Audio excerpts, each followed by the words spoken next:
भगवते वासुदेवाय। ओम नमो भगवते वासुदेवाय।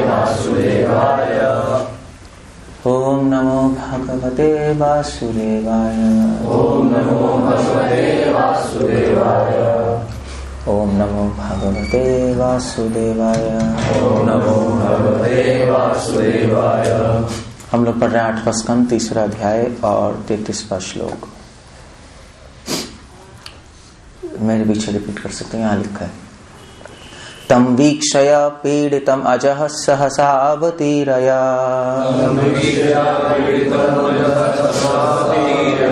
सग्राहमाशु सरसः कृपयो जजारः।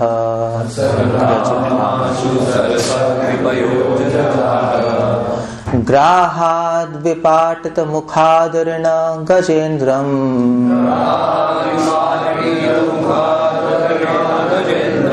संपश्यतां हरेर्मुमुच उदश्रियाणाम्।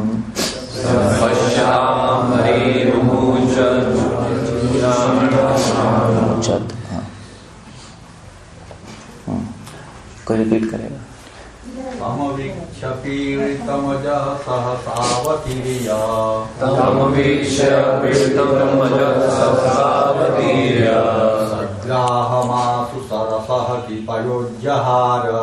सग्राहमाशु सरसः कृपयो जहार। ग्राहाद् विपाटितमुखादरिणां गजेन्द्राम्।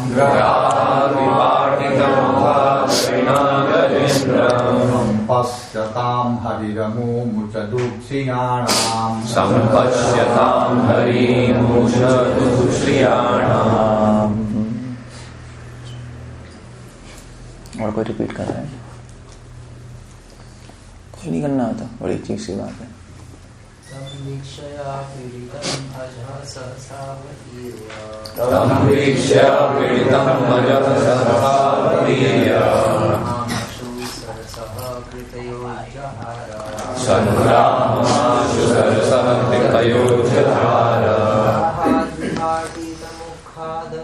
वो अंदर आने दो।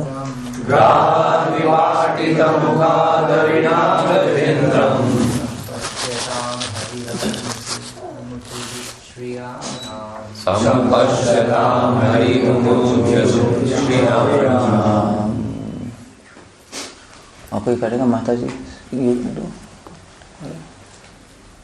तम वीक्ष्य पीडितमजः सहसावतीर्य।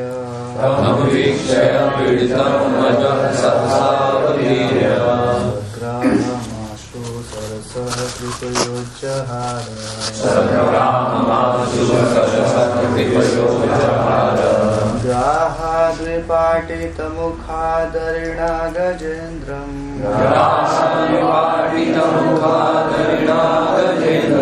संपश्यतां हरिर्मुमुच दुच्छिद्रयाणाम्।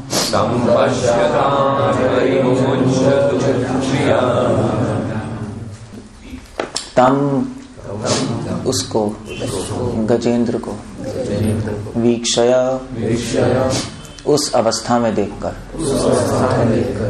पीड़ितम पीड़ित, अजह अजन्मा भगवान, सहसा अचानक, अवतीरय गरुड़ से उतरकर, सग्राहम घड़ियाल सहित। घड़ियाल क्या होता है? क्रोकोडाइल। आशु तुरंत, सरसह जल से, कृपा करके, उज्जहार बाहर निकाल लिया, ग्राहात घड़ियाल से, विपाटित अलग किया, मुखात मुख से, अरिणा चक्र से, गजेंद्रम गजेंद्र को, संपश्यताम जो देख रहे थे, हरि ही भगवान, अमूम उस गजेंद्र को, उच्चत बचा लिया, बचा लिया, उच्छ्रियाणाम, उच्छ्रियाणाम, सभी देवताओं की उपस्थिति में, सभी देवताओं की उपस्थिति में। ओके, तात्पर्य श्रील प्रभुपाद द्वारा बात की जाए। तत्पश्चात गजेंद्र को ऐसी पीड़ित अवस्था में देखकर अजन्मा भगवान हरि तुरंत अहेतु की कृपावश गरुड़ की पीठ से नीचे उतरे और गजेंद्र को घड़ियाल समेत जल के बाहर खींच ले। तब समस्त देवताओं की उपस्थिति में जो सारा दृश्य देख रहे थे, भगवान ने अपने चक्र से घड़ियाल के मुख को उसके शरीर से पृथक कर दिया। इस प्रकार उन्होंने गजेंद्र को बचा लिया। इस प्रकार भागवत के 8वें स्कंद के अंतर्गत गजेंद्र की संपूर्ण स्तुति नामक 3रे अध्याय के भक्ति वेदांत तात्पर्य पूर्ण हुए। सो ये गजेंद्र की स्तुतियां हैं और भागवतम की कई स्तुतियों में से एक स्तुति बहुत महत्वपूर्ण है। स्तुति मतलब प्रेस, ग्लोरिफिकेशन। एक भक्त का जीवन ही भगवान की स्तुति है। साधारण लोग भगवान की स्तुति करते हैं, मगर भक्त भगवान की स्तुति में जीता है। सो भक्त का जीवन ही स्तुति है। क्या हो गया रहा है? और भक्त हर क्रिया से भगवान की स्तुति करता है, हर विचार से भगवान की स्तुति करता है। श्रील प्रभुपाद कह रहे थे कि जो भगवान की स्तुति करता है, भगवान उनकी स्तुति करते हैं। इसलिए गजेंद्र की स्तुति है। मगर गजेंद्र कौन थे? गजेंद्र, थोड़ी सी अगर हिस्ट्री में जाए तो गजेंद्र अपने पिछले जन्म में राजा थे। सबको पता होगा, इंद्रद्युम, वो वाले इंद्रद्युम नहीं जो जगन्नाथपुरी में थे, इंद्रद्युम राजा। और उन्होंने,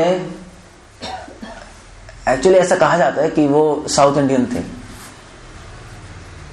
शायद मद्रास से। मतलब if you really think about it, अगर थोड़ा रिसर्च करोगे तो वो तपस्या करने चले गए और मलेशिया, आई थिंक मलेशिया गए थे। कहाँ गए थे? मलेशिया गए थे। प्रभुपाद कुछ लिख रहे हैं, शायद घूमने का शौक हो, पता नहीं। सब लोग मलेशिया जाते नहीं जाते। तो ही वेंट टू मलेशिया। वहां पे वो तपस्या कर रहे थे एक आइलैंड पे, और वहां पर एक ऋषि मुनि आए और उन्होंने उठ के उनका, कौन ऋषि मुनि कौन थे? अच्छा, अगस्त्य ऋषि। तो उन्होंने उठ के प्रणाम नहीं किया उनको।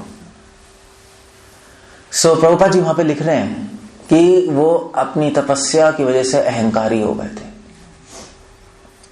ये प्रॉब्लम है तपस्या में। नहीं, तपस्या करने में प्रॉब्लम यह है कि व्यक्ति तपस्या से अहंकारी हो जाता है। इसलिए भक्ति के पथ पे तपस्या की जरूरत नहीं होती ज्यादा। हमारी तपस्या अलग है और जो तपस्वियों की तपस्या अलग रहती है। उनकी तपस्या है अपने मन और अपनी इंद्रियों को वश में करके समाधि में बैठ जाना। हमारी तपस्या है कि भगवान के प्रचार में जो मुश्किलें आएंगी उसको सहना। वो हमारी तपस्या है। जैसे अभी आप प्रोग्राम कर रहे हो, प्रॉब्लम्स तो आई होगी, सो उन प्रॉब्लम्स को सहन करना, उस प्रॉब्लम्स को फेस करना, वो हम लोगों की तपस्या। सेवा के अंतर्गत जो दुख और सुख हैं उनको अनुभव करना, वही तपस्या है। सो भक्ति विनोद ठाकुर लिखते हैं कि सेवा सुख दुख परम संपदा, कि जो सेवा में जो सुख और दुख है वही भक्त का परम संपद है, वही धन है हमारा। नहीं, क्योंकि वही याद रहता है नहीं। जो हम, जैसे हम, ऐसे हमारे साथ भी होता है। हमने जो जीवन में अपने अच्छे क्षण बिताए हैं और जो दुख हुआ है वो सब कभी कभी बैठ के याद करते हैं, नहीं करते हैं? कभी ऐसे कोई दोस्त मिले तो फिर, जैसे आपके दोस्त मिले थे कल 25 साल बाद, तो आपने डिस्कस किया होगा कि हाँ कितना अच्छा लगा था हम उस टाइम थे, या इस वक्त हमें इतनी प्रॉब्लम आई थी मगर हमने साथ में, सब यही डिस्कस करते हैं। सुख और दुख वो ही व्यक्ति का धन होता है। उसको स्मरण करने में मजा भी आता है, उस दुख को भी स्मरण करने में मजा आता है नहीं? कि हम साथ में थे, इतनी प्रॉब्लम्स आई थी, साथ में हमने लड़ाई की और प्रॉब्लम सॉल्व की। चाहे उस टाइम मजा ना आ रहा हो, मगर अभी याद करके मजा आता है। उसी प्रकार भक्त जब भगवान की सेवा करता है तो कहीं दुख आते हैं, कहीं सुख आते हैं, मगर कई सालों बाद उसके संस्कार होते हैं और उसका स्मरण करते करते फिर उसको बड़ा मजा आता है, आनंद आता है कि देखो सेवा में हमने ऐसे किया था। और उस स्मरण से इस संसार का संस्मरण नष्ट हो जाता है। संस्मरण समझते हो? आवागमन, संस्मरण वो नष्ट हो जाता है, जन्म मृत्यु से बाहर हो जाते हैं। इसीलिए भक्ति में कोई लॉस नहीं है। अगर सुख है तो वो भी आनंद है, दुख है तो वो भी आनंद है, क्योंकि दुख भगवान के लिए तो ले रहे हैं, अपने लिए नहीं ले रहे। तो इसलिए उन्होंने, मगर प्रॉब्लम ये थी कि इंद्रदेव महाराज वो तपस्वी थे, वो भक्त नहीं थे उस टाइम तक, और अहंकारी हो गए वो। और अहंकारी हो गए तो अगस्त्य ऋषि को प्रणाम नहीं किया उठकर उन्होंने, तो अगस्त्य ऋषि ने उनको शाप दे दिया सीधा। इसलिए कई लोग कहते हैं नहीं हमें भाई कलयुग में इतनी प्रॉब्लम है, अगर हम सतयुग में पैदा होते तो कितना अच्छा रहता। कहते हैं लोग इतनी प्रॉब्लम नहीं होती, मगर सतयुग में भी प्रॉब्लम है। कहीं शाप बाप मिल जाता तो हमेशा के लिए पता नहीं हाथी बन के बैठे रहते हैं। एटलीस्ट कलयुग में शाप नहीं लगता किसी का, और कुछ भी उतंग क्या कहते हैं उद्दंड कुछ भी गड़बड़ कर दो, लड़ाई कर लो, मगर शाप नहीं है, घुसा पड़ सकता है। So you are safe. कलयुग में फिर भी सेफ है हम। कलयुग में बुरा सोचने का पाप नहीं है। सतयुग में अगर आप सोच भी रहे हो उसका पाप है। तो सतयुग में तो अगर हम पैदा होते तो मतलब अभी तक पक्का नरक में होते हैं। It's not easy. शुद्ध लोगों के साथ रहना ज्यादा आसान होता है, नहीं होता। अशुद्ध लोगों के लिए शुद्ध काल में जीना बड़ा मुश्किल होता है। सो इस कलयुग में बेटर है। उनको शाप मिल गया और उन्होंने बोला तुम हाथी बन जाओ। जैसे हाथी आराम से बैठा रहता है, नहीं उसको कोई हिला तो नहीं सकता, ऐसे भैंस नहीं होती, अब हॉर्न मारो पैं उठेगी नहीं, बस ऐसे हाथी अगर रास्ते में बैठा हो नोबडी कैन डू एनीथिंग। सो हाथी, और वो हाथी बन गया और उनका नाम पड़ गया गजेंद्र, क्योंकि राजा थे वो, इसलिए राजा ही बने। गजेंद्र, गजों में इंद्र मतलब राजा। इंद्र का एक मतलब होता है राजा। इंद्र एक भगवान का नाम भी है, विष्णु का नाम है इंद्र, क्योंकि विष्णु सबके राजा हैं। भागवतम के पहले श्लोक में आता है, नहीं आता है, जन्माद्यस्यतः अन्यवद इतरशस्त अभिज्ञ स्वराट। स्वराट मतलब जो सम्राट है, सम्राट मतलब जो राजा है। सो राजा बन गए, मगर क्योंकि उनको शाप मिला था इसलिए क्या बने, हाथियों के राजा, गजेंद्र। भगवान कह रहे हैं जो मृत्यु के समय सोचोगे वही बन जाओगे, है नहीं। सो मृत्यु के समय उन्होंने सोचा था कि मैं राजा हूं, मगर शाप मिला था हाथी का, इसलिए वो जुड़ के क्या बन गए, गजेंद्र बन गए। इट्स बहुत कॉम्प्लेक्स चीज है नहीं ये सब। सो अगर कोई बहुत बड़ा राजा है, कोई प्राइम मिनिस्टर है, तो जब मरेगा उसको तो अहंकार तो होगा ही नहीं कि मैं प्राइम मिनिस्टर हूं, और क्योंकि उसने पाप किया तो पशु योनि में जाएगा। तो मैं ऐसे सोच रहा था क्या बनेगा, ऐसे मैथमेटिक्स कर रहा था कुछ, तो प्राइम मिनिस्टर क्या बनेगा अपने अगले जन्म में। तो थोड़ी सी मैथमेटिक्स से आप भी समझ सकते हो। सो मरते समय अहंकार तो होगा राजा का, प्राइम मिनिस्टर मैं कंट्रोलर हूं, मगर पशु योनि में जाएगा तो क्या बन सकता है, पशुओं का राजा, शेर बन सकते हैं। नहीं ठीक है, तुम राजा बनो, कंट्रोल करो, मगर पशु योनि में शेर बन जाओ। मगर क्योंकि उसने बहुत सारे लोगों को दुख भी दिया है, इसलिए उसको भी दुख मिलेगा। उसने बहुत सारे लोगों को अपने अंडर रखा है, कंट्रोल में किया है ना, इसलिए उसको भी अब अगले जीवन में कंट्रोल में रखा जाएगा। और इसलिए उस शेर को शायद जू में पकड़ के ले जाएंगे और वो जू में पिंजरे में बंद रहेगा। ये उसकी सजा है। You see it's all mathematics, laws of karma ऐसे चलते हैं। मैं स्पेकुलेट कर रहा हूं, but it can be like that. So anyway, तो गजेंद्र फिर पैदा हुए और फिर उनके बहुत सारे वाइफ बहुत सारी थी, वाइफ थे, बच्चे थे, चाचा मामा बहुत ज्यादा, और त्रिकुट पर्वत पे रहते थे। त्रिकुट पर्वत, यहाँ इसमें एक्सप्लेनेशन है, और त्रिकुट पर्वत कहाँ था? ये उसमें था, मेरू पे, मेरू पे था ना आई थिंक त्रिकुट पर्वत। सो वहां पे रहते थे सब और बड़े आनंद से रहते थे। मगर एक दिन क्रोकोडाइल ने उन्हें पकड़ लिया, ग्रह ने, क्रोकोडाइल उनका पैर पकड़ लिया जब वो नहा रहे थे गजेंद्र। और बहुत लड़ाई हुई एक्चुअली, बहुत कोशिश की गजेंद्र ने मगर छूट नहीं पाए। सो वो बाद में उनको समझ आया, लड़ते लड़ते लड़ते लड़ते समझ आया, बहुत कोशिश की नहीं छूटे। उनके ताई जी, मामा, पापा, व्हाटएवर जो भी है, जो भी रिश्तेदार आ गए। भागवत में आता है कि उन्होंने गजेंद्र की पूंछ पकड़ी, फिर उसकी पूंछ किसने पकड़ी, उसकी पूंछ किसने पकड़ी, बड़ी लाइन बनाई और सबने खींचने की कोशिश की, बस देखो क्रोकोडाइल से निकल नहीं पाए। तो प्रभुपाद लिख रहे हैं कि एक्चुअली गजेंद्र को बाद में समझ आ गया कि ये ग्रह घड़ियाल नहीं है, ये ग्रह काल का ग्रह है। अब मेरा टाइम आ चुका है, इसलिए हम चाहे कितनी भी कोशिश कर लें, जब टाइम आ जाएगा आप कुछ नहीं कर पाओगे, कुछ भी नहीं कर सकते। जितनी कोशिश करोगे उतनी फंसते जाओगे।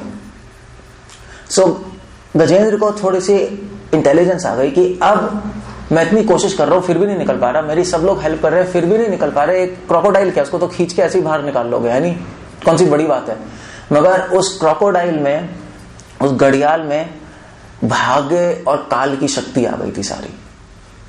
भागवतम में आ रहा है, आप स्तुति पढ़ के देखो, काल की सारी शक्ति आ गई थी और उसके द्वारा अभी गजेंद्र की मृत्यु होने वाली थी। इसलिए कोई नहीं बचा पाया, सब थक के चले गए। Okay, they left. और पता नहीं कई कल्पों तक वो लड़ाई होती रही, कई युगों तक लड़ाई होती रही।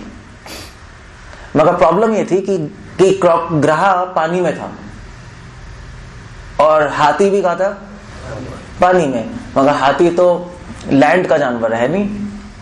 सो प्रभुपाद लिख रहे हैं कि किसी दूसरे के राज्य में रहकर अगर आप लड़ोगे तो हार जाओ, किसी दूसरी स्थिति में हो गए और लड़ाई करने की कोशिश करोगे तो हार जाओगे। गजेंद्र अपने स्वाभाविक स्थिति में नहीं था, जमीन पे नहीं है, पानी में है, इसलिए लड़ाई हार रहे हैं।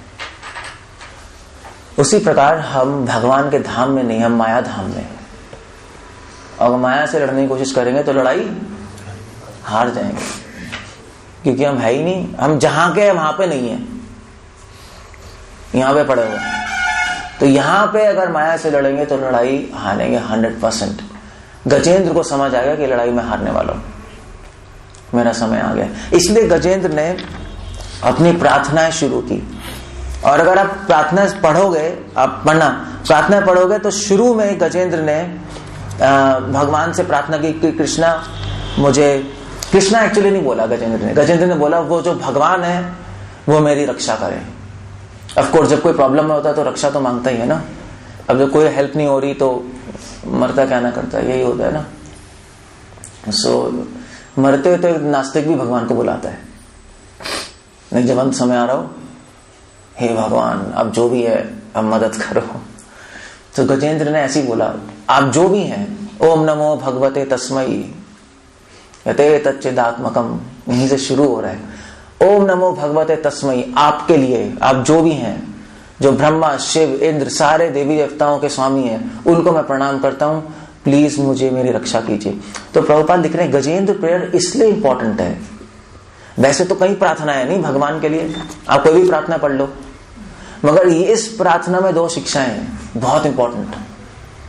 और एक शिक्षा यह है कि गजेंद्र को पता नहीं था कि भगवान कौन है, और भगवान से प्रार्थना की और भगवान बचाने आ गए, अंत में भगवान बचाने आए। सो इसलिए अगर हम भगवान को जानते भी नहीं, मगर अगर भगवान की सेवा करेंगे और भगवान की प्रार्थना करेंगे, आपको पता भी नहीं आप क्या कर रहे हो, फिर भी भगवान की मदद आ जाएगी। ऐसे भगवान है। सो अगर कोई कृष्ण की सेवा कर रहा है और उसको पता भी नहीं कृष्णा कौन है पूरी तरह, हम अगर भक्तों के कहने पे सेवा कर रहे हैं सपोज, तब भी उसको फायदा हो जाएगा, चाहे उसको ना भी पता हो। और अगर आप सेवा कर रहे हो और आपको पता भी नहीं आप क्या कर रहे हो भगवान के लिए, एग्जैक्टली प्लानिंग नहीं पता, तब भी भगवान आपको रास्ता दिखा देंगे। ये गजेंद्र प्रेयर्स में बहुत ऐसी कोई प्रार्थना है ही नहीं भागवतम में जो कि पता ही नहीं किसको प्रार्थना करने, मगर ये जरूर पता था गजेंद्र को कि मैं एक सुप्रीम पर्सन की, पुरुषोत्तम की प्रार्थना कर रहा हूं। अब उसका नाम क्या है ये नहीं पता, वो कौन है ये नहीं पता, मगर एटलीस्ट इनको ये पता था कि वो देवी देवता नहीं है, इतना तो पता है। ऐसा नहीं गजेंद्र कह रहे हैं सभी भगवान है और वो भगवान आ जाए, वो तो बिल्कुल गलत है। यस, देयर इज गॉड, सूर्य चंद्रमा अग्नि ये भगवान नहीं है, पृथ्वी जलवायु ये भी भगवान नहीं है, और ये जो संसार भौतिक भ्रमण ये भी भगवान नहीं है, भगवान कोई और है, नेति नेति इसमें आ रहे हैं, और वो भगवान मेरी रक्षा करें। तो ठीक है, कोई प्रॉब्लम नहीं है। भगवान ने कहा ठीक है, अगर मुझे पुकार रहा है, इसको नहीं पता, फिर भी मैं इसकी रक्षा करूंगा। जैसे बेटे, वैसे बच्चे नहीं होते, बच्चा तो केवल रोता है, छोटा बच्चा पुकारता थोड़े ना है, मामी मम्मी नहीं बोलता ना, उसको तो बोलना भी नहीं आता, वो सिर्फ रोता है। और कौन आता है उसके पास? उसकी मम्मी, और कोई भी नहीं आता, जबकि उसने पुकारा नहीं मम्मी, उसे रोया है। सो ऐसे ही भगवान है एक्चुअली। इसीलिए इस प्रार्थना में भगवान का स्वभाव समझ आ रहा है हमें। भगवान का स्वभाव है कि भगवान कुछ भी सुनते हैं तो उसको अनदेखा नहीं करते। अगर आप भगवान के लिए कुछ भी करोगे तो वो अनदेखा कभी भी नहीं चाहेगा। भगवान से कुछ भी बोलोगे तो भगवान हमेशा हमेशा के लिए याद रखेंगे। चाहे आपने भगवान को पूरी तरह एड्रेस नहीं किया, जैसे जामिल था, जामिल ने क्या बोला था? नारायण ही बोला था ना, अपने बच्चे को बोला था, भगवान को नहीं, फिर भी भगवान ने मदद की, उन्हें याद रखा। यस, सो भगवान का प्रयास होता है कि वो हर चीज याद रखते हैं हमारी, मगर हमारी प्रॉब्लम यह कि हम भगवान से कुछ बोलते ही नहीं। आप बोलते हो भगवान से कभी? कुछ कभी नहीं बोलते। हम तो दूसरों से बोलते हैं कि प्रभु जी ये प्रॉब्लम है, ये प्रॉब्लम है, ये प्रॉब्लम है। भगवान से क्यों नहीं बोलते? भगवान तो सामने ही है। भगवान तो आप सामने भी होने की जरूरत नहीं है, आप सड़क पर चलते चलते बोल सकते हो अपने हार्ट में, हृदय में बैठे नहीं बैठे।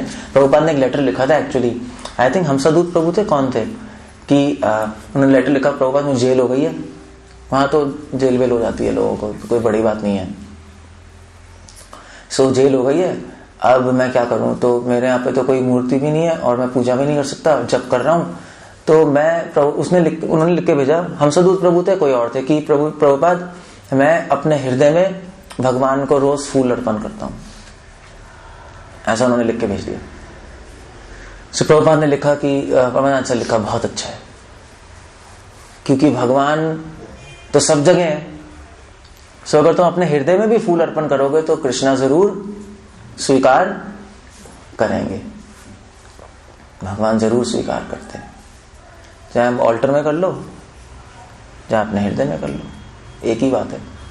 अगर भावना से कर रहे हो तो भगवान जरूर स्वीकार करते हैं। सो गजेंद्र जो है, एक शिक्षा ये है कि भगवान का स्वभाव है, अगर भगवान के लिए हम कुछ भी करेंगे, कुछ भी बोलेंगे, तो कृष्णा हमेशा ध्यान रखेंगे और उसका फल जरूर देंगे, चाहे इस जन्म में चाहे अगले जन्म में। जैसे वो नहीं था बली महाराज की बहन, तो जब वामन अवतार में भगवान आए तो उनकी बहन ने पहले भगवान को देख के, बड़े भगवान बच्चे के रूप में थे ना, तो उनकी बहन को बड़े सुंदर लगे, तो उन्होंने कहा ठीक है, काश मेरे पुत्र होते तो मैं इनको दूध पिलाती।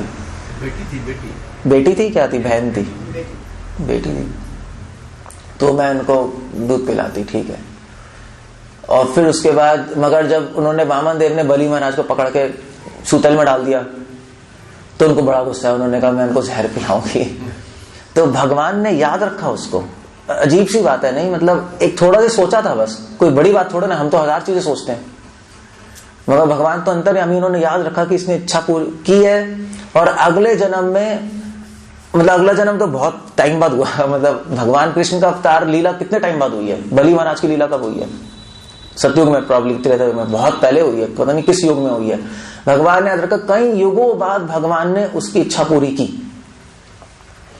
इसीलिए भक्त को बहुत ध्यान से सोचना चाहिए, क्योंकि भगवान सब रिकॉर्ड कर रहे हैं और इच्छा जरूर पूरी करेंगे आपकी। अगर आपका मन करेगा ठीक है मैं गुलाब जामुन खा लूं, बड़ा मजा आएगा, फिर आपने कहा नहीं मैं नहीं खाऊंगा, मगर भगवान ने तो नोट कर लिया। अब 10 साल बाद आप गुलाब जामुन देखोगे, आपको खाने का मन करेगा, ये कहां से इच्छा आ गई मेरे अंदर। नहीं, सबको सही चल रहा था, मगर कभी कभी ऐसा होता नहीं होता, सब सही चलता है मगर इच्छा अपने आप आ जाती है। सो हम सोचते हैं ये इच्छा क्यों आ गई, मतलब मैं तो सब कुछ भक्ति सही कर रहा था, मतलब मैंने तो कोई गड़बड़ भी नहीं की और फिर भी इच्छा आ गई। वो एक्चुअली हो सकता है आपने इच्छा 10 साल पहले की होगी और भगवान ने नोट कर ली। भगवान आपकी इच्छाओं को पूरी करके रहेंगे, चाहे आप मानो या ना मानो। अब फोर्स हो जाओगे इच्छा पूरी करने के लिए, फोर्स हो जाओगे, क्योंकि भगवान आपकी इच्छाओं को पूरी करके, भैया इच्छा है तो पूरी कर लो, पूरी करा देता हूं मैं, फिर देख लेना इसका निष्कर्ष क्या होगा। जब दुख मिलेगा तब समझ आएगा इच्छा बेकार थी, तभी इच्छा छूटेगी, वरना इच्छा कैसे छूटेगी। वरना तो फिर वरना भगवान कभी आके ये नहीं बोलेंगे इच्छा छोड़ दो, वो तो बोल दिया ऑलरेडी, बोल चुके हैं गीता में। अभी भी नहीं मान रहे तो फिर सीधी उंगली से घी नहीं निकलता तो टेढ़ा करना पड़ता है। इसलिए भक्त बहुत ध्यान से सोचता है। सो ये एक शिक्षा है, इसके अंदर एक शिक्षा है। गजेंद्र जी ने जो पिछले जन्म में इंद्रदेव महाराज के रूप में स्तुति याद की थी, ये एक्चुअली ये स्तुति ऋग्वेद से है, जो गजेंद्र जी बोल रहे हैं अभी, ये ऋग्वेद में स्तुति है। तो जो स्तुति पिछले जन्म में याद की थी वो स्तुति अब उनको स्मरण आ गई, भगवान ने उनको स्मरण दिला दी। पहले तो वो भगवान से रक्षा मांग रहे थे, भगवान मेरी रक्षा कर दो, मगर स्तुति करते करते करते करते वो शुद्ध हो गए और फिर उसके बाद उन्होंने रक्षा मांगना भी छोड़ दिया।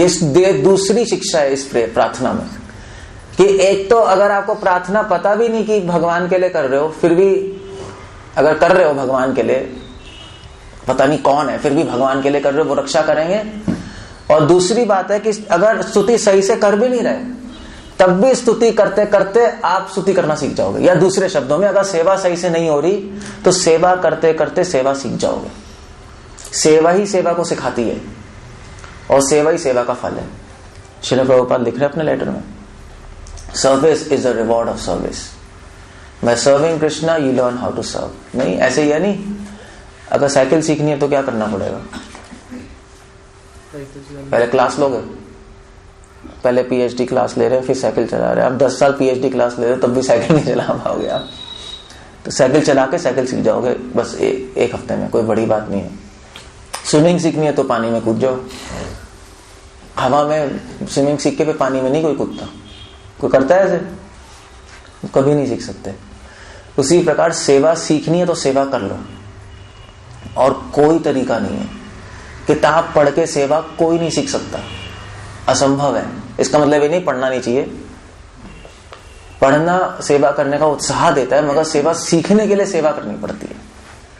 इसलिए कई लोग बड़े बड़े पंडित होते हैं शास्त्रों में, मगर सेवा नहीं करते तो बैठे रहते हैं वहीं पे, उनको आती नहीं, 24 घंटे पढ़ते रहते हैं सेवा करनी है, कोट भी कर सकते हैं, मगर क्योंकि सेवा करते नहीं इसलिए सेवा आती नहीं उनको, कभी भी नहीं आती। मैनेजमेंट का भी ये फंडा है, पता है आपको, जितने भी मैनेजमेंट वाले होते हैं, बड़ी बड़ी यूनिवर्सिटी में पढ़ने वाले, मैनेजमेंट पता है ना, सो हार्वर्ड यूनिवर्सिटी, स्टैनफोर्ड में बड़े बड़े, तो मैं एक डिवोटी से मिला था, तो वो मैनेजमेंट के प्रोफेसर थे अमेरिका में सबसे बेस्ट कॉलेज में।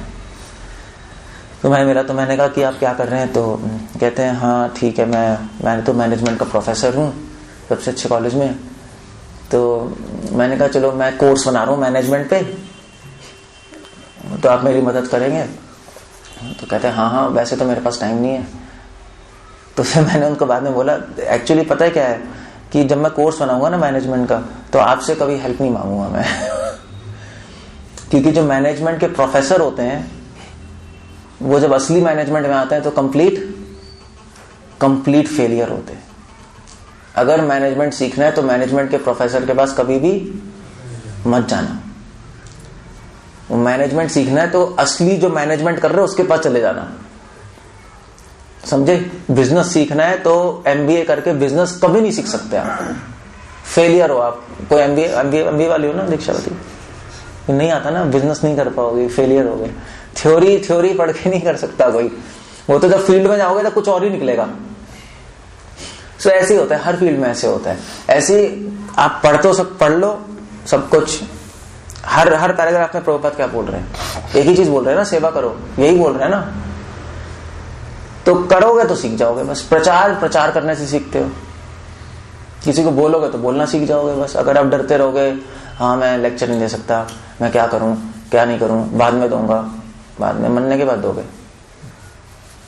नहीं, बोल के अगर लेक्चर दोगे तो लेक्चर देना सीख जाओगे बस, सिंपल है। जब सीखना है तो जब कर लो। तो भगवान की भक्ति इतनी महान है कि भक्ति को ही सिखाती है। अगर सेवा सीखने के लिए आपको किसी और चीज की जरूरत है तो वो गड़बड़ है, वो सिद्धांत गलत है। वो सेवा सीखने के लिए मुझे ज्ञान लेना पड़ेगा, तपस्या करनी पड़ेगी, रॉन्ग। क्योंकि सेवा किसी पे निर्भर नहीं है। इसलिए प्रभुपाद लिख रहे हैं इस पद में कि सेवा अहेतु की है, सेवा का कोई हेतु नहीं है, इसलिए सेवा को ही सिखाती है, बस ये रूल है। सो ये दो चीजें असाधारण है इस प्रार्थना में। मगर पॉइंट ये है कि गजेंद्र ने तो प्रार्थना की, कृष्णा आप मुझे रक्षा कीजिए, मगर धीरे धीरे स्तुति करते करते वो सीख गए कि भी मेरे को अपनी रक्षा के लिए मांगना नहीं चाहिए। और इस 25वें अध्याय में गजेंद्र जी बोल रहे हैं, 25वें श्लोक में गजेंद्र बोल रहे हैं कि क्रोकोडाइल, घड़ियाल के आक्रमण से मुक्त किए जाने के बाद मैं और आगे जीवित रहना नहीं चाहता। इससे पहले वो प्रार्थना कर रहे थे, हे भगवान मुझे बचा लीजिए, ये कर लीजिए, वो कर लीजिए, हाय मैं मारा जा रहा हूं। मगर प्रार्थना करते करते वो सीख गए, इस पॉइंट पे आ गए कि अब मैं जीवित रहना नहीं चाहता, क्योंकि मुझे समझ आ गया कि मेरा टाइम आ गया है। अगर जीवित रहने की कोशिश करूंगा तब भी नहीं रह पाऊंगा। मैं रहना नहीं चाहता। क्यों नहीं रहना चाहते? क्योंकि हाथी के शरीर से क्या लाभ जो भीतर तथा बाहर से अज्ञान से आच्छादित है। उन्हें समझ आ गया कि मृत्यु से भी खतरनाक है अज्ञान। मरने वाला था आदमी एक बार मरता है, अज्ञानी आदमी हर क्षण मरता है। वो मरा ही हुआ है, वो मरेगा क्या? नहीं। इसलिए कह रहे हैं भी मैं तो अज्ञान से भरा हूं, अगर मैं बच भी गया तब भी अज्ञानी के रूप में रहूंगा। हाथी के शरीर में ज्ञान थोड़ा ना होता है। मैं तो अज्ञान के आवेश से केवल नित्य मोक्ष की कामना करता हूं। यह आवरण काल के प्रभाव से नष्ट नहीं होता। काल के प्रभाव से गजेंद्र कह रहे हैं मेरा शरीर तो नष्ट हो ही जाएगा, मगर अज्ञान नष्ट नहीं होगा, मैं दोबारा से शरीर ले लूंगा नहीं। तो ही कुड अंडरस्टैंड दिस, और इसलिए आप प्रार्थना कर रहे हैं, कृष्णा हे भगवान आप मुझे इस अज्ञान से हटाकर अपनी शरण में ले लीजिए, मुझे मोक्ष मतलब मुझे भक्ति प्रदान कर दीजिए, मुझे अपने स्वरूप में ले आइए। जैसे ही गजेंद्र ने प्रार्थना की वैसे ही भगवान गजेंद्र को बचाने आ गए। अगर भगवान से रक्षा मांगनी है तो रक्षा कभी मत मांगो, ये रूल है। अगर रक्षा मांगोगे तो भगवान रक्षा नहीं करेंगे, अगर आप रक्षा नहीं मांगोगे तो भगवान रक्षा कर देंगे। गजेंद्र ऐसे ही था ना, जब तक रक्षा मांग रहे थे भगवान आए नहीं। जब उन्होंने कहा भगवान अब आपके ऊपर है, अब रक्षा बक्षा कुछ नहीं, अब आप देखिए क्या करना है मेरे साथ, तब भगवान आ गए। द्रौपदी भी ऐसी थी नहीं, द्रौपदी जब तक अपनी रक्षा कर रही थी तब तक भगवान नहीं आए। जब द्रौपदी ने कहा कृष्णा अब आपके ऊपर, हे गोविंद अब आपके ऊपर है, आपको रक्षा करनी है करिए, नहीं करनी है मत करिए, मैं सरेंडर हूं, तब भगवान ने रक्षा कर दी। इसलिए प्रभुपाद लिख रहे हैं अपने एक पॉपट में कि जो भगवान से मांगता है उसको वो चीज कभी नहीं मिलती। जो भगवान से कुछ नहीं मांगता उसको सब कुछ मिलता है। कल योगक्षेमा वहां में हम भगवान अपने सारी जरूरतें पूरी कर देते हैं। भगवान ने कहा चलो ठीक है, अब ये ठीक हो गया है, अब मैं इसकी रक्षा करने आऊंगा। ऐसा क्यों करते हैं? पहली बात क्वेश्चन, ऐसा क्यों करते हैं? जब कोई रक्षा मांग रहा है गजेंद्र तब रक्षा करने नहीं आया, जब रक्षा नहीं मांग रहा तब रक्षा करने आ गया। ऐसे क्यों कर रहे हैं? क्या पागल है क्या वो? मतलब अजीब सा लगता है नहीं? अजीब मतलब कोई ये बहुत अजीब सा लगता है, ऐसा क्यों कर रहे हैं भगवान? कोई आइडिया क्यों कर रहे हैं? अजीब सा लगता है सुनने में। कोई पुकार रहा है किसी को, वो रक्षा करने नहीं आ रहे, और जब नहीं पुकार रहा तब रक्षा करने आ गए। मैं यार अब तो मैंने छोड़ ही दिया था, अब क्या आ गया अब तो पुकार ही नहीं रहा मैं, अब आ गए। सो ऐसा इसलिए करते हैं भगवान क्योंकि कृष्णा दिखाना चाहते हैं कि जब तक कोई व्यक्ति सारी इच्छाओं से मुक्त नहीं हो जाएगा तब तक मैं उसको अपने दर्शन नहीं दूंगा। मेरे दर्शन और मेरी रक्षा उसी को मिलेगी जिसमें अपने लिए कोई भी इच्छा नहीं है, इसमें केवल भगवान की सेवा के लिए इच्छा है, और उसी को मिलती है। जो अपने लिए नहीं जीता, जो मेरे लिए जीता है और मेरे लिए मरता भी है, उसी के लिए मैं भी जीऊंगा और मैं भी मरूंगा अगर मर सकता हूं तो। सो ये भगवान है। निष्काम भक्ति बोलते हैं। निष्काम भक्ति, निष्काम भक्ति बिना स्वार्थ के। सो गजेंद्र जी शुद्ध हो गए एक्चुअली, इसलिए हरे कृष्ण मंत्र भी बंद करना कोई समझ। सो गजेंद्र जी शुद्ध हो गए, और वो जैसे हम भी भगवान का नाम लेते रहेंगे तो धीरे धीरे शुद्ध हो जाएंगे। मगर गजेंद्र जी शुद्ध क्यों हुए? क्वेश्चन ये है कि नाम लेते लेते शुद्ध क्यों हुए? कितने सारे लोग स्तुति कर रहे हैं, वो तो शुद्ध नहीं होते। गजेंद्र हो गए, अचानक से स्तुति करते करते ही उनको बुद्धि आ गई। क्यों आ गई? हमको क्यों नहीं आ रही? हम भी तो कर रहे हैं स्तुति, हमें भी तो ग्रह ने पकड़ा हुआ है, हमें भी तो काल चक्र ने पकड़ा ही हुआ है, हम भी हरे कृष्णा बोलते आ रहे हैं, हमें तो बुद्धि आ नहीं रही, हमें अपनी इच्छाएं हमने रखी हुई हैं। गजेंद्र ने सारी इच्छा छोड़ के भगवान की शरण ले ली। तो गजेंद्र जी का ऐसा क्यों हो रहा है, हमारे साथ क्यों नहीं हो रहा? प्रॉब्लम को स्तुति करने में कितना टाइम लगा होगा? 15-20 मिनट। अगर आप श्लोक पढ़ोगे ऐसे कंटिन्यूस, 15 मिनट में आप गजेंद्र मोक्ष पढ़ जाओगे। 15 मिनट में उनको सब समझ आ गया। हमें 15 साल में भी नहीं आ रहा। वो भी स्तुति कर रहे हैं, हम भी स्तुति कर रहे हैं। वो हाथी हैं, हम मनुष्य हैं, उनसे बेटर ही हैं। हमने तो फिलॉसफी भी पढ़ी हुई है, उन्होंने तो फिलॉसफी भी नहीं पढ़ी हुई, और फिर भी उनको फल आ गया, हमें फल नहीं आ रहा। क्या प्रॉब्लम है? एक मिनट, उनको पिछले जन्म का। एक मिनट, क्या कह रहे हैं? पूरी तरह से सरेंडर किया था 100%। हम ज्ञान लेके भी पूरी तरह से सरेंडर नहीं, तो हम क्यों नहीं कर पा रहे सरेंडर? प्रॉब्लम ही है ना, ये क्वेश्चन है ना। बात सही है, हम क्यों नहीं कर पा रहे? संकट स्थिति में भक्त भी थे, ठीक है। और इसके बाद क्या कह रहे हो? ठीक है, क्या कह रहे हो? पिछले जन्म में उनका भक्ति का फल था। वो तो चलो, वो पिछला जन्म छोड़ दो, अभी पिछला जन्म किसी को दिखाई नहीं दे रहा। उनको पता लग गया पशु में है। क्योंकि वो अभी कहाँ है? संकट में है। नहीं, संकट में जब कोई पुकारता है तो हृदय से पुकार आती है। नहीं, अभी आप बोलोगे हरे कृष्णा, और वकी कनपट्टी पिस्तौल लगाऊंगा तो क्या बोलोगे? तब सही में हरे कृष्णा बोलोगे। अभी तो बोलोगे, मगर तब निकलेगा हरे कृष्णा भगवान बचा लो। सो प्रॉब्लम्स में ये गजेंद्र मोक्ष की, ये इस स्तुति की ये तीसरी शिक्षा है। हर स्तुति में अलग अलग शिक्षा है। तीसरी शिक्षा ये है कि जब कोई व्यक्ति भगवान की सेवा या स्तुति संकट में करता है तब वो बहुत जल्दी शुद्ध हो जाता है। ऐसे खाली बैठे बैठे करोगे तो बहुत टाइम लगेगा शुद्ध होने में। अब प्रॉब्लम ये है कि गजेंद्र जी ने को तो संकट अपने आप आ गया नहीं हुआ है। अब हम क्या करें? हम क्या खुद ही संकट में चले जाए क्या? भी ऐसे अगर आप जप करते रहोगे 16 माला, सब अच्छा चल रहा है तो टाइम लग जाएगा, मगर आप संकट में करोगे तो ज्यादा बेटर है। जल्दी एडवांसमेंट जल्दी होगी ना, 15 मिनट में उनका काम हो गया। मगर उनका भाग्य था कि संकट अपने आप आ गया। दुर्भाग्य नहीं है उनका सौभाग्य है कि उनको ग्रह ने पकड़ लिया। संकट आ गया, संकट के छल में भगवान ने कृपा दे दी। एक्चुअली सब प्लानिंग भगवान ने की है, ये अपने आप नहीं हो रहा। तो भगवान को कृपा देनी थी, क्योंकि इंद्रदेव महाराज ने तपस्या तो की है पिछले जन्म में, ऋग्वेद की स्तुति तो की है, नाम तो लिए, भक्त तो थोड़े बहुत मिश्रित भक्त मगर भक्त थे। सो भगवान तो बहाना ढूंढते रहते हैं कृपा करने का, हम बहाना ढूंढते हैं कृपा से भागने का। सो मगर भगवान किसी न किसी तरह फोर्स करके कृपा दे देते हैं, फोर्स कर देते हैं कृपा देने के लिए।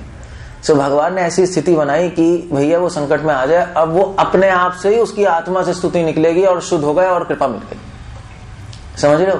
प्रभुपाद भी एक लेटर में लिख रहे हैं कि अगर आप भगवान की सेवा करोगे तो भगवान आपको फोर्स कर देंगे एडवांस होने के लिए। सो भगवान या तो आप खुद हो जाओ या भगवान करेंगे, दो ही चीजें हो सकती हैं। सो कौन बता रहा था कि अगर खुद हो गए तो मजे में हो गए, भगवान करेंगे तो थोड़ा सा दर्द होगा, नहीं वो प्लानिंग होगी ना, ऐसे इसको पकड़ लिया तो थोड़ा प्रॉब्लम होगी, मगर पहले एडवांस करोगे। सो इसलिए गजेंद्र जी के संकट आए। अब हम क्या करें? हमारे तो संकट आ नहीं रहा, क्या सड़क पे आके लेट जाएंगे? और ट्रक आ रहा है, हरे कृष्णा। अब ऐसे तो कर नहीं सकते, तो बेवकूफी है। इसलिए श्रील प्रभुपाद ने बोला प्रीचिंग करो, प्रचार, क्योंकि प्रचार में संकट अपने आप आएगा अगर सही से प्रचार करोगे। हाँ, अगर ऐसे इधर उधर जाके लेक्चर देके बस ठीक है हो गया, उनका भी मन लुभा दिया, आपने भी मन लुभा लिया, ठीक है भैया आप पैसे लेके चले गए, आपकी वाह वाह हो गई, वो तो चलो कोई भी कर सकता है, उसमें संकट नहीं आते। मगर अगर आप प्रचार सही से करोगे और सत्य बोलोगे तो संकट, प्रॉब्लम्स तो आएंगी, आएंगी नहीं आएंगी? जैसे आपके डाल्टनगंज में भी तो आई थी शुरू में, जब बोल रहे थे कि देवी देवता भगवान नहीं है, हुआ था ना, बहुत ज्यादा हो गया था ना, सब बोल रहे थे ये लोग कैसे कह रहे हैं देवी देवता भगवान नहीं है। बटाला में भी हो गया था हमारे साथ शायद, तो वो लोग कह रहे थे तो कृष्ण को भगवान मानते हैं, राम को नहीं मानते, और बहुत प्रॉब्लम हो गई थी एक्चुअली वहां पर। तो फिर हमें बोलना पड़ा कि रामकृष्ण एक ही है, what ever it is like, but हम देवी देवता को तो नहीं मानते। फ्रैंकली ये तो बात है ही, हम कोई फिलॉसफी थोड़ा ना चेंज कर देंगे। सो इसलिए जो प्रचार करेगा उसको प्रॉब्लम्स आएंगी। बुक डिस्ट्रीब्यूशन करते हैं तो प्रॉब्लम्स आती नहीं आती हैं? आती हैं। आप बुक डिस्ट्रीब्यूशन करने जाओ, कोई लेगा कोई नहीं लेगा, और फिर सड़क पे मुश्किल तो है, गर्मी में जा रहे हैं, तो उस प्रॉब्लम, वो प्रॉब्लम एक्चुअली हमारे लिए, वो प्रॉब्लम हमारे लिए क्या बन जाएगी?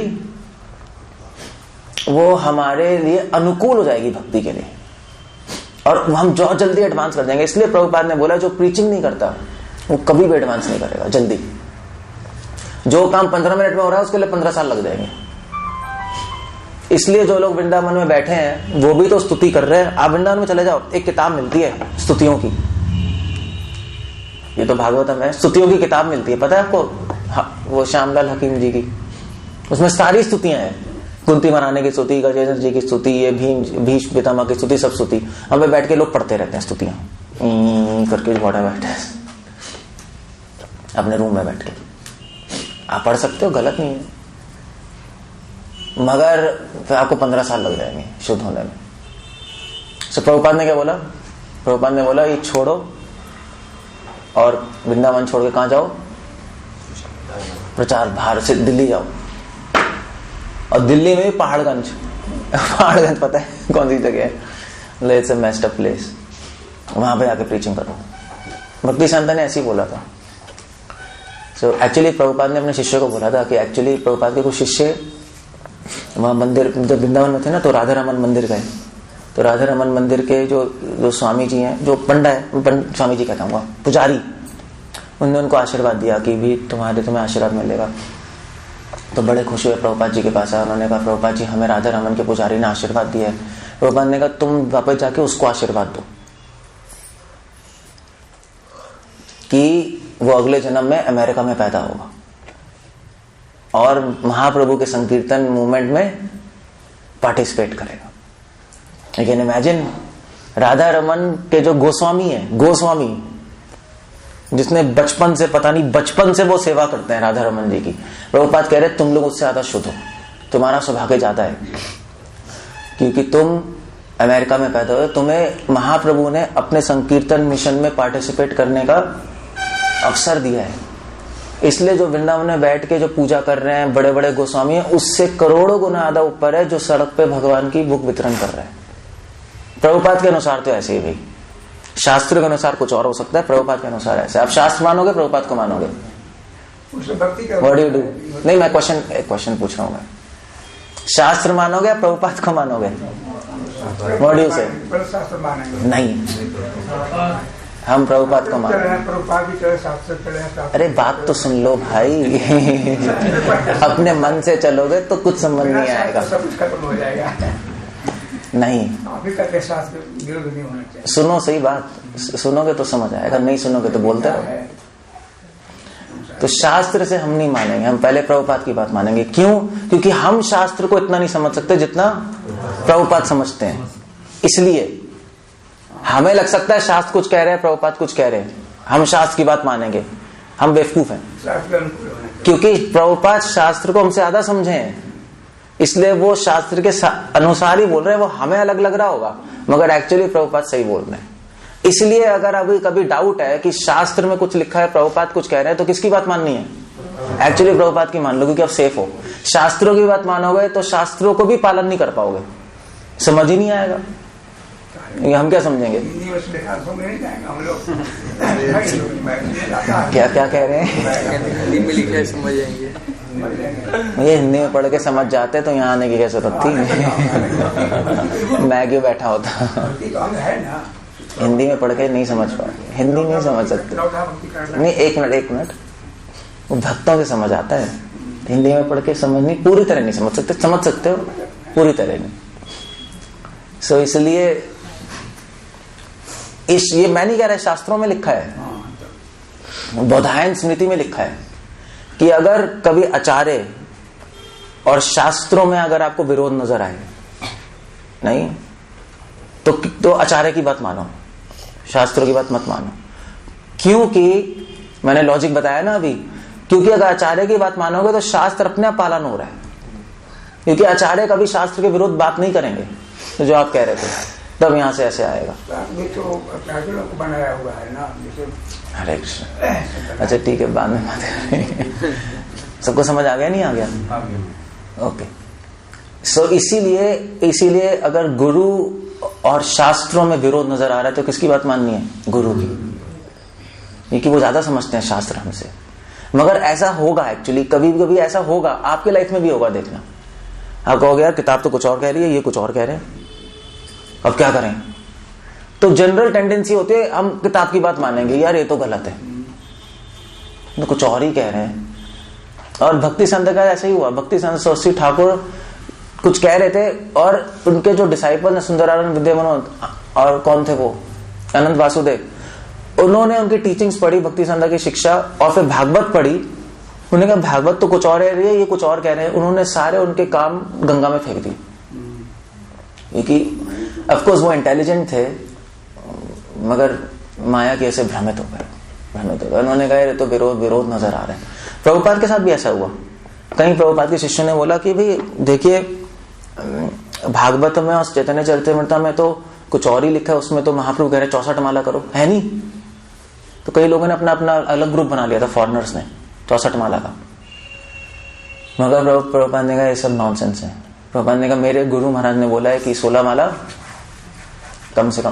भक्ति संता ने तो अलग अलग लोगों को अलग अलग बोला था, मगर प्रभुपाद ने 16 माला पे लिया है, नहीं लिया है? प्रभुपाद लाए हैं। सब किसकी बात माने, चैतन्य महाप्रभु की या प्रभुपाद की? प्रभुपाद की, क्योंकि प्रभुपाद चैतन्य महाप्रभु को जानते हैं हमसे ज्यादा बेटर। सो इसीलिए हमेशा हमें ध्यान रखना चाहिए कि हम शास्त्र पढ़ सकते हैं, मगर पालन अब वही करो जो आचार्य और गुरु कह रहे हैं। फिर धीरे धीरे शास्त्र समझ आने लगेंगे, वरना शास्त्र पे भी अवहेलना हो जाएगी और गुरु के वो आचार्य के ऑर्डर्स फॉलो भी अवहेलना हो जाएगी। इसलिए श्रील प्रभुपाद ने बोला था, प्रभुपाद ने अपने डिवोटीज को बोला था कि ठीक है जाके बुक डिस्ट्रीब्यूशन करो, प्रीचिंग करो। तो कुछ डिवोटीज कह रहे थे कि प्रभुपाद, हम कल बात कर रहे थे कि प्रभुपाद हमें पढ़ने का टाइम नहीं मिल रहा। प्रभुपाद ने कहा कोई प्रॉब्लम नहीं है, तुम प्रचार करो, अभी जब यंग हो, शक्ति है, तो प्रचार करो और धीरे धीरे थोड़ा बहुत पढ़ लो, आधे घंटे पौन घंटे। अब वो हमें ऐसा लगता है कि ये तो हमें और पढ़ना चाहिए, ऐसा लगता है, मगर एक्चुअली अगर जो प्रभुपाद कह रहे हैं वो हमारे लिए परफेक्ट है, उससे धीरे धीरे हम प्योर होकर आगे बढ़ जाएंगे। और ऐसा देखा गया है, जिसने शुरू में बहुत प्रचार किया है, बहुत सेवा की है, वो आज मूवमेंट में है। जिसने नहीं की, जो केवल पढ़ता ही रहा, वो सब मूवमेंट से बाहर है। सारे प्रभुपाद के शिष्य थे Pradyumna, he was a Sanskrit scholar actually, और ट्रांसलेशन करते थे। Now he is not there. मतलब ऑफ कोर्स वो ट्रांसलेशन करना भी सेवा थी, बट समहाउ वो खो गए शास्त्रों में। ऐसे वृंदावन में कई लोग बैठे हैं, शास्त्रों में पारंगत है, पंडित है, और कोई भी श्लोक पूछ लो बता देंगे, हमसे ज्यादा आता है उनको। अब राधा कुंड पे चले जाओ, वो कौन है, अनंत बाबा जी, अनंत दास बाबा जी कौन है, वो उनको हर एक श्लोक रटा पड़ा है, उनको न्याय, शिक्षा, व्याकरण सब कुछ आता है। ओह, कौन है? हरे कृष्णा।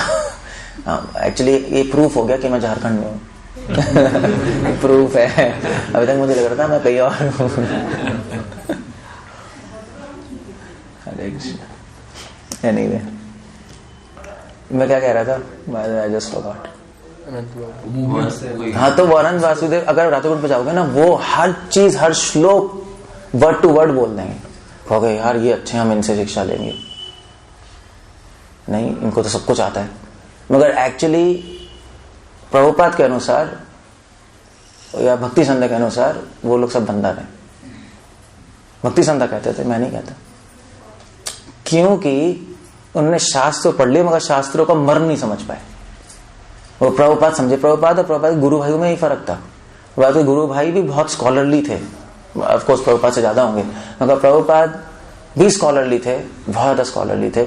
मगर प्रभुपाद उसका सारे का एसेंस समझ गए कि मेरे गुरु, प्रभुपाद को आदेश था ना, कि प्रभुपाद ने बोला था कि मेरे गुरु का आदेश है कि तुम पाश्चात्य देश में जाकर प्रचार करो। प्रभुपाद के दिमाग में बस वही आदेश था, और उसी के लिए प्रभुपाद सब कुछ कर रहे थे। और प्रभुपाद ने छोड़ा नहीं, प्रभुपाद चले गए। प्रभुपाद को पता था कि वो ज्यादा बेटर है, प्रभुपाद को पता था। प्रभुपाद ने अपनी बुद्धि नहीं लगाई फिर वहां। प्रभुपाद ने नहीं कहा यार शास्त्रों में लिखा है कि देखो भाई अब ऐसे करना चाहिए, ऐसे करना चाहिए, तो he didn't, he just followed. तो ये तीसरी चीज है गजेंद्र मोक्ष में, तीसरी क्या कहते हैं, शिक्षा है। इसलिए स्तुति बहुत इंपॉर्टेंट, गजेंद्र मोक्ष की स्तुति बहुत ही इंपॉर्टेंट मानी गई है। भागवतम में आप और शास्त्र पढ़ोगे तो और शास्त्रों में लिखा है कि जिस शास्त्र में गजेंद्र मोक्ष की स्तुति है वो भागवत है। भागवत को बताने के लिए गजेंद्र मोक्ष बोला जाता है, समझे, इतने इंपॉर्टेंट हो गया। वृत्रासुर की कथा और गजेंद्र मोक्ष, ऐसे गजेंद्र मोक्ष भी। सिर्फ भागवतम में नहीं, कई कई शास्त्रों में गजेंद्र मोक्ष की कथा है। और इनफैक्ट ऋग्वेद में ही है ये स्तुति, तो ऋग्वेद में, मैंने बताया नहीं, प्रभुपाद कह रहे हैं। इसलिए इसलिए एक्चुअली मैं अमेरिका में भी कह रहा था, प्रभुपाद की बुक्स पढ़ो। एक्चुअली प्रभुपाद की बुक्स नहीं पढ़ोगे तो कंफ्यूज हो जाओगे। हो सकता है आप सारे शास्त्र पढ़ डालो, मगर प्रभुपाद की बुक्स नहीं पढ़े तो अपराध हो जाएगा, एडवांस नहीं कर पाएंगे हम। क्योंकि हम ज्यादा इंटरेस्टेड किसमें हैं? हम प्रभुपाद जी में है, शास्त्रों में नहीं है। अब न्याय पढ़ो ना पढ़ो, शिक्षा पढ़ो ना पढ़ो, कोई फर्क नहीं पड़ता, कुछ फर्क नहीं पड़ता। मगर अगर प्रभुपाद की किताबें नहीं पढ़ी तो भैया प्रॉब्लम है, क्योंकि हमें ये समझ ही नहीं आएगा कि प्रभुपाद चाहते क्या, हमें पता ही नहीं लगेगा। और फिर हम कंफ्यूज होते रहेंगे, अपने अपने आइडियाज निकालेंगे। सिर्फ इंडिया में नहीं, अमेरिका, पूरे इस्कॉन में प्रॉब्लम चल रही है। और अमेरिका जाके तो मुझे और पता लगा, मतलब सब लोग वहां पता नहीं क्या क्या किताबें पढ़ते जा रहे हैं। इट्स वेरी प्रॉपर, बहुत कैओस हो चुका है इस्कॉन के अंदर। और किताबें मिल भी तो हजारों रही हैं मार्केट में। लोही बाजार में कोई आचार्य की किताब पढ़ना गलत नहीं है, मगर प्रॉब्लम ये हो रही है कि प्रभुपाद की किताब को हटा के आचार्य की किताब आ गई है इस्कॉन में, समझ गए, रिप्लेस हो गई है। तो उससे क्या हो रहा है, उससे लोग आचार्य की किताब तो पढ़ रहे हैं मगर अपनी बुद्धि से समझ रहे हैं उसको। और फिर जब प्रभुपाद की किताबें पढ़ते हैं तो लगता है यार प्रभुपाद ने तो थोड़ा सा मलेच्छों के लिए दिया है, वेस्टर्न लोगों के लिए दिया, ऐसा सोचते हैं नहीं। और ये हम ज्यादा समझ जाएंगे, जीवा गोस्वामी, रूपा गोस्वामी को, हम तो बेटर हैं। एंड दैट्स एन ऑफेंस, क्योंकि प्रभुपाद सिर्फ उन मलेच्छों के लिए थोड़ा लिख रहे थे।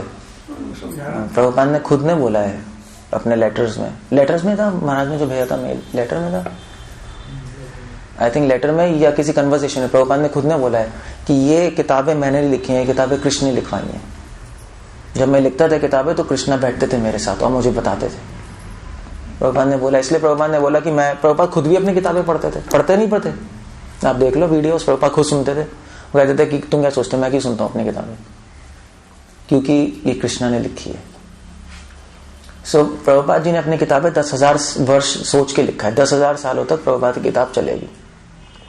चाहे जीवा गोस्वामी की किताब हो ना हो, रूपा गोस्वामी की किताब हो ना हो, वो सब खत्म अगर हो जाए ना हो जाए हमें नहीं पता, मगर प्रभुपाद की किताब तो खत्म नहीं होगी, ये देख लेना। क्योंकि ये किताबें कलयुग के जीवों के लिए बनी है, हम लोगों के लिए टेलर्ड समझते हो? टेलर्ड कैसे होगा, कैसे कहेंगे हिंदी में?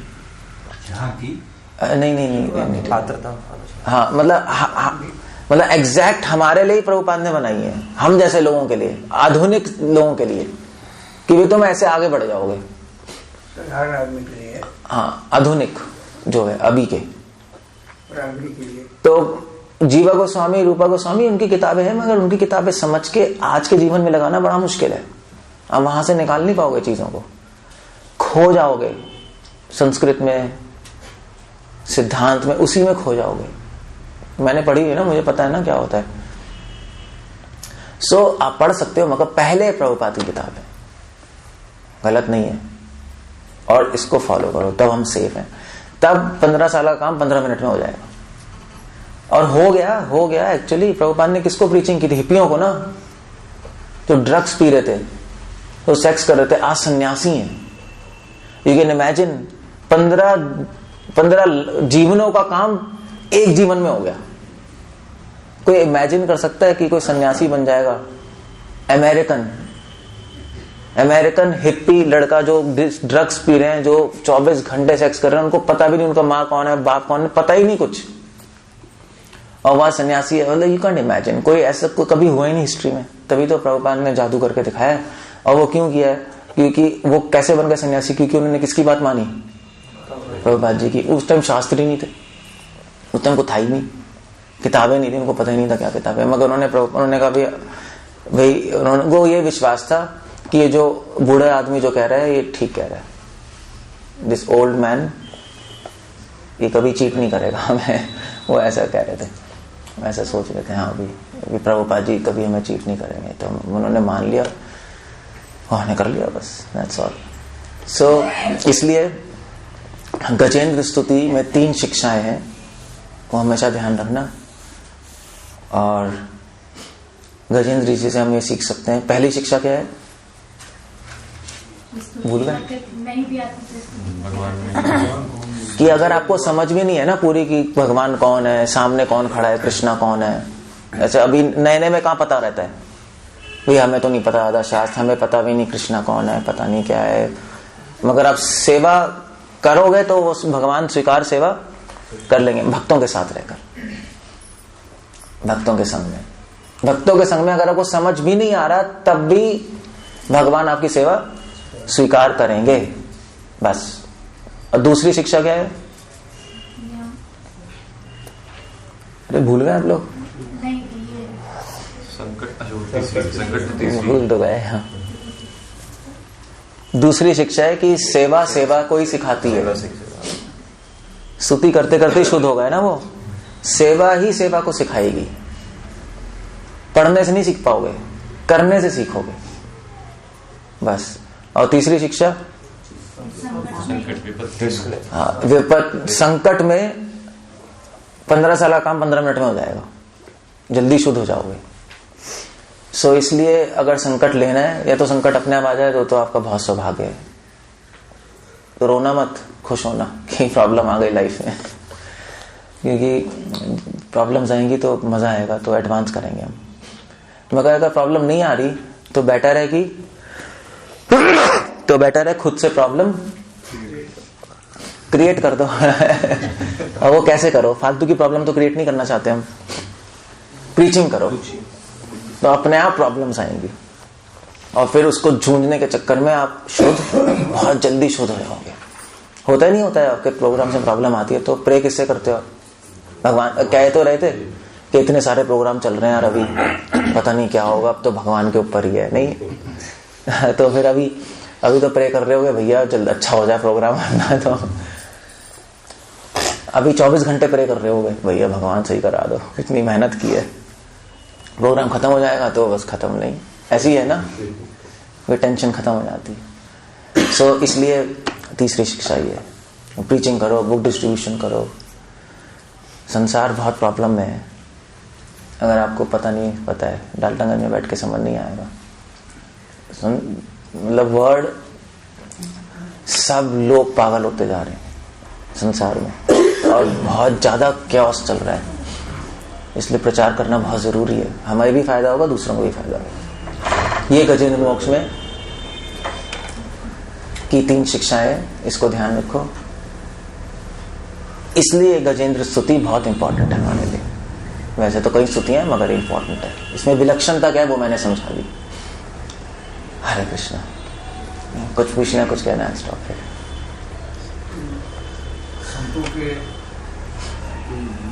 हमको याद नहीं पड़ रहा है कि दुख में तो सुमिरन सभी करते हैं। दुख में स्मरण सब करें, सुख में करे ना कोई। सुख में जो स्मरण करे, दुख काहे कोई। यही है ना। तो हम लोग बराबर रिस्पॉन्ड कर रहे हैं, तो फिर दुख में जो हुआ अभी आया। अच्छा मैं समझ गया, सुख में स्मरण जो करे दुख आएगा, दुख आएगा ही नहीं। मगर ये वाला दुख जो कह रहे हैं ना, वो भौतिक दुख है, वो वाला दुख नहीं आएगा। मगर सेवा के अंतर्गत तो भगवान दुख देंगे, ये कि उससे हम आगे बढ़ेंगे। वो स्पिरिचुअल दुख है, वो मैटेरियल दुख नहीं आएगा। स्पिरिचुअल दुख तो हम वेलकम करते हैं। यस, वी वांट स्पिरिचुअल दुख, स्पिरिचुअल एंजाइटी, स्पिरिचुअल टेंशन, वो अलग है। ओके, कुछ पूछना है? अदरवाइज स्टॉप है। समझ आ गया सबको? जैसे आपने कहा कि आप तो कभी भी इच्छा नहीं करते, पहले हम लोग बताया जाता है आपको भी, आप तो कभी किसी तरह की इच्छा नहीं करनी चाहिए। क्या नहीं करनी चाहिए? इच्छाएं नहीं करनी चाहिए, चाहे स्पिरिचुअल चाहे किसी तरह की। नहीं, स्पिरिचुअल इच्छाएं तो अच्छी हैं, मैटेरियल इच्छाएं नहीं करनी चाहिए। अभी बताया रहे हैं कि अपनी इच्छा करनी चाहिए, क्या भगवान से अपनी इच्छाएं बोलनी चाहिए? इच्छाएं, स्पिरिचुअल इच्छाएं बोलो ना, भगवान मैं आपकी सेवा करना चाहता हूँ, आध्यात्मिक चीजें बोलो। भगवान भौतिक चीजों में इंटरेस्टेड ही नहीं है, बोर कर दोगे आप उनको भौतिक चीजें। हरे कृष्णा। अब आप ये बताओ, अगर भगवान से बात नहीं करोगे तो फालतू की बात लोगों से बात करोगे। हमारा लक्ष्य ही है कि हम भगवान से संबंध बना ले, यही है ना। सो हमें पता है हम भगवान से बोलेंगे तो वो सुन रहे नहीं सुन रहे, वो तो सुन ही रहे हैं। आप यहाँ पे बोलोगे अभी भी सुन रहे हैं, उनके तो सुपर ईयर्स है। नहीं, हाँ हम नहीं सुन सकते उनकी, मगर वो तो सुन सकते हैं। इसलिए आप बोलो भगवान से। अब बोलोगे तो कभी वो व्यर्थ नहीं जाएगा, ही इज लिसनिंग, और टाइम आने पे रिस्पॉन्ड कर देंगे। You can speak them, why not? क्यों नहीं बोल सकते? खराबी क्या उसमें? क्या कह रहे हैं? आपने बोला था कि ऐसे प्रीचिंग में रिस्क लेना चाहिए, सामने वाले के अनुकूल नहीं बोलना चाहिए। जरूरी नहीं है अनुकूल नहीं बोलना चाहिए, मतलब फिर अब तो मतलब हमेशा सामने वाला अगर सीधे ही उसको बोल देंगे वो तो कभी सुनेगा ही नहीं। तरीका होता है, जैसे मैं बोल देता हूँ, मैंने कितनी सारी चीजें बोली, आपको बुरा तो नहीं लगा ना, मगर आराम से बोल दिया।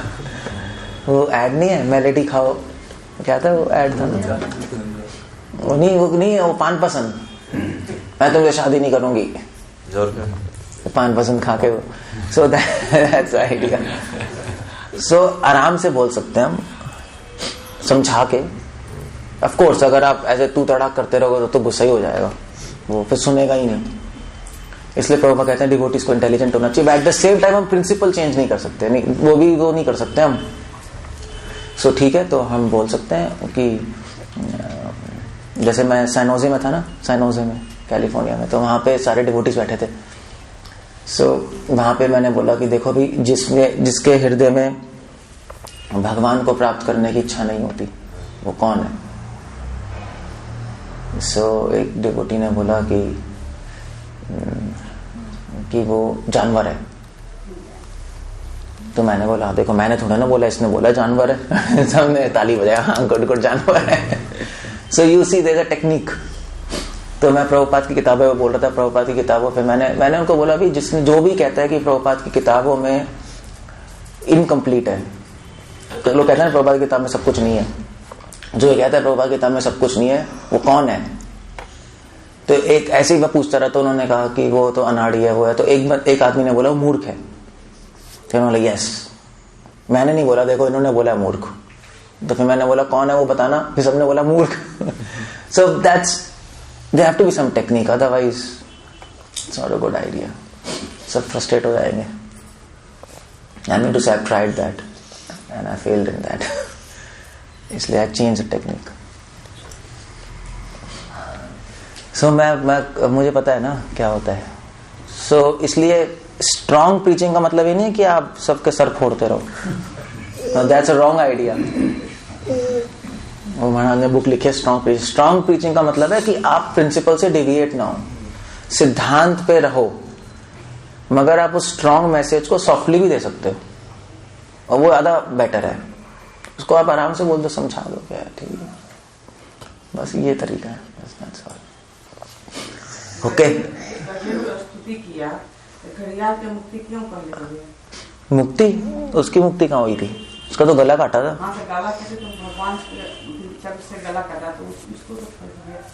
वो कहाँ गया था गजेंद्र? उसको क्रोकोडाइल का क्या हुआ था ब्रो?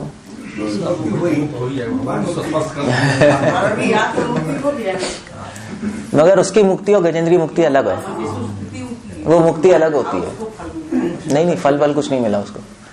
भगवान वो तो खराब था ना वो, तो भगवान के हाथ से जो भी मरता उसको मुक्ति मिलती है, मगर वो मुक्ति अलग होती है, उनको साहिज्य मुक्ति मिलती है।